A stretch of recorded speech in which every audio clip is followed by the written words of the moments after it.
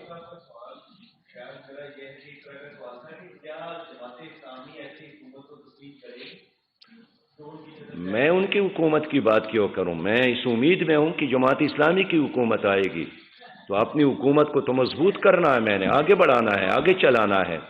باری باری جی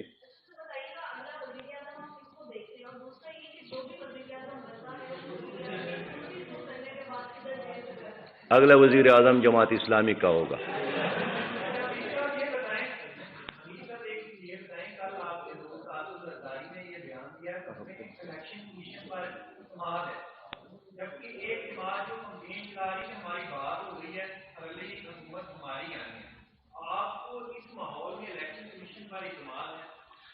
ہم الیکشن کمیشن سے توقع رکھتے ہیں، ہم مسلسل ان کو یاد دلاتے ہیں ملاقاتوں میں بھی، رابطوں کے ذریعے، کہ اگر آپ تاریخ میں کوئی نام بنانا چاہتے ہیں تو ایک شفاف الیکشن کو یقینی بنا لیں۔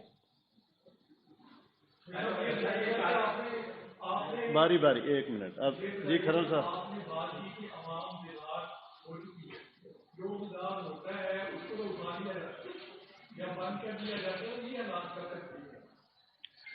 عوام بیدار تھے نا، کل آپ نے غزہ مارچ میں دیکھا، میں اس عوام کی بات کر رہا ہوں جو اس ملک میں حقیقی تبدیلی کے لیے کسی فرد یا خاندان کے غلام نہیں ہے، وہ کسی خاندان کے بنگلوں کی طواف نہیں کرتے، وہ قانون کی حکمرانی چاہتے ہیں، وہ عدل اور انصاف چاہتے ہیں، وہ حقیقی آزادی چاہتے ہیں۔ تو حقیقی آزادی ان خاندانوں کے غلامی میں نہیں ہے۔ اسی طرح سرداری نظام، جاگیرداری نظام سے نجات کے لیے قائد اعظم محمد علی جناح نے پاکستان بنایا تھا۔ یہ تو ہماری بدقسمتی ہے کہ انگریز کے جانے کے بعد وہی ایسٹ انڈیا کمپنی کے غلام جنہوں نے ان کے گھوڑے مالش کیے تھے اور بوٹ پالش کرتے تھے، وہی لوگ مسلط ہو گئے۔ لیکن 76 سال ہو گئے، اب قوم کا اور عام آدمی کا جو صبر کا پیمانہ ہے وہ لبریز ہو گیا ہے۔ اب وہ ترقی چاہتا ہے، اب وہ خوشحالی چاہتا ہے، اب وہ انصاف چاہتا ہے، اب دنیا میں کوئی نام چاہتا ہے۔ نے کہا ہے کہ جو 76-72 سال کے لوگ ہیں، بزرگ ہیں، وہ گھر میں آرام کریں، اب نوجوانوں کو حکومت دینی چاہیے۔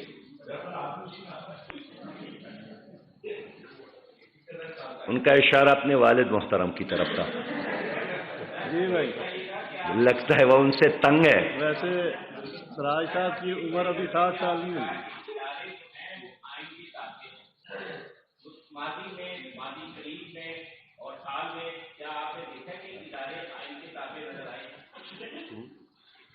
ہماری کوشش ہے، ہماری تحریک ہے، ہماری جدوجہد ہے، اور اس کا اثر ہوگا انشاءاللہ تعالی۔ اگر یہ تمام ادارے اپنا اپنا کام کرتے تو پاکستان تقسیم نہ ہوتا، پاکستان IMF اور ورلڈ بینک کا غلام نہ ہوتا، پاکستان کا پاسپورٹ دنیا بھر میں کمزور ترین پاسپورٹ نہ ہوتا، ہماری روپیاں کاغذ کے ایک ٹکڑا نہ بنتا۔ یہ تو اس وجہ سے ہے کہ ڈاکٹر ہاسپٹل کے بارے میں نہیں سوچتا ہے، استاد سکول کے بارے میں نہیں سوچتا ہے، چیف سیکرٹری اپنے دفتر کے بارے میں نہیں سوچتا ہے، ایک جج اپنے عدالت کے بارے میں نہیں سوچتا ہے، ایک جرنیل صاحب اپنے کام کے بارے میں۔ اس لیے ہم چاہتے ہیں کہ ہر کوئی اپنا کام کرے، پاکستان ترقی کرے گا۔